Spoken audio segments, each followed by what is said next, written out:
आपण पाहत आहात press media news. Pune police दलात क्लीनअप मोहीम, मद्यधुंद पोलिसांवर निलंबनाची कुऱ्हाड।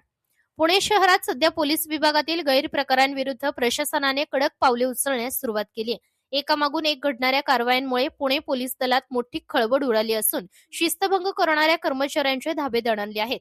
नेमकी घटना काय? तर काळेपडळ पोलीस चौकीतील 2 पोलीस कर्मचारी कर्तव्यावर असताना मद्यप्राशन केल्याचे गंभीर प्रकरण समोर आले आहे। या दोन्ही कर्मचाऱ्यांची ससून रुग्णालयात वैद्यकीय तपासणी केली असता त्यांनी दारू पिल्याचा अहवाल सकारात्मक आला। यावर तातडीने पावले उचलत पोलीस उपायुक्त डॉक्टर राजकुमार शिंदे यांनी दोघांनाही निलंबित करण्याचे आदेश दिले आहेत। निलंबित करण्यात आलेल्या कर्मचाऱ्यांची नावे आहेत सचिन जाधव आणि संजय कराड।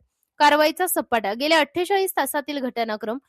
पुणे पोलिसांच्या प्रतिमेला तडा देणाऱ्या घटनांवर वरिष्ठ अधिकाऱ्यांनी झिरो टॉलरन्स धोरण स्वीकारले आहे। वाघोली परवा 3 पोलीस कर्मचाऱ्यांचे निलंबन।